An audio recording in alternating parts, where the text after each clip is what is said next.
The fishing news is brought to you by Okuma. Hey there, Toby Lapinski for the New England edition of the Fisherman magazine with this week's web video fishing forecast for New England. We're in between fishing shows here after a great turnout this past weekend up in Boxboro. Next week you can find us in Hartford at the CMTA Hartford Boat Show at the Connecticut Convention Center. That show runs February 8th through 11th. I'll have more details in next week's video on exactly what booth number and where you can find us at the show. If you're looking to do something this weekend, got a couple options for you. First up, why not take a ride down at J&B Tackle for their second of the 3 used tackle sales for the winter. I'm actually here at the shop today shooting a video. Shop's located at 25 Smith Avenue in Niantic. Doors open at 9 a.m. Saturday, and they have a ton of great new old stock, some used tackle, sale items for every type of fishing you could possibly want, inshore, offshore, fresh, salt. It's all here. It was at the last sale a couple of weeks ago. Got a bunch of really good deals, so I definitely urge you to come on down and give it a look this weekend. I'll have another event taking place on Saturday for you. I'll get to the details on that as get into the report. And be sure to stick around to the end of the video for an update on the Super Bowl wager between New England and New Jersey editions of the Fisherman. All right, well, let's see. Last week began on the highest of highs for cod fishing off of Block Island, but unfortunately by week's end it was back. Slow, tough bite as we'd been experiencing prior to that. A little snow event early in this week kept most of the boats at the dock, but sounds like everybody was trying to get back out Wednesday with high hopes of good success. As the time of shooting this video, unfortunately, I haven't heard how they fared just yet, but we got great weather out there, so if nothing else, they obviously had a much better day on the water than some of the more recent trips.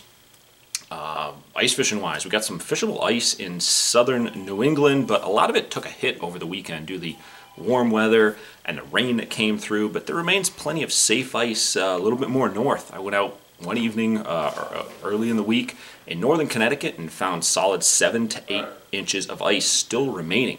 Action was a little slow that day, some perch, pickerel, and a small walleye, but still a good time to be out. And while I was making my report calls for this week, I got a lot of pretty good ice reports. On Monday was still some spots having 10 or even 12 inches of fishable ice around.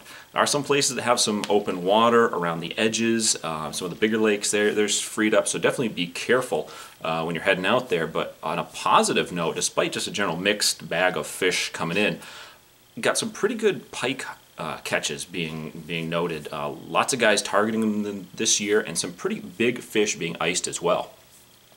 Keeping on that ice fishing theme, if you're looking for some ice fishing instruction, as I often receive inquiries from local anglers asking if there are any ice fishing guides in the area, the Connecticut Fish and Wildlife Department is hosting its 12th annual Winter Festival this Saturday, February 3rd, from 10 a.m. to 3 p.m.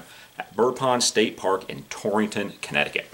Now, the event is free and includes ice fishing instruction, fish fry, ice safety, winter games for the kids, sculptures, and a whole lot more. Really cool event. You can check out all the details on this by visiting thefisherman.com. Okay, last up, here we go. Talking about the Super Bowl that we got coming up this Sunday between New England Patriots and the Philadelphia Eagles. As I told you last week, I'm a big Pats fan. New Jersey editor Jim Hutchinson Jr., he is a big Eagles fan, so we figured we'd make it a little more interesting with the game. We're putting a little friendly wager on it.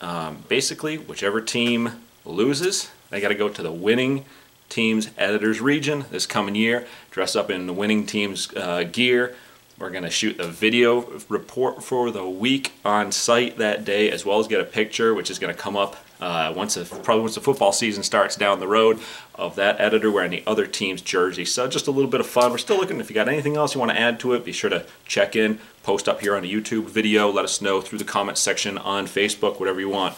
But no matter what, if you're going to head out and fish this week, and as always, be sure to start off your trip by visiting thefisherman.com. The fishing news is brought to you by Okuma.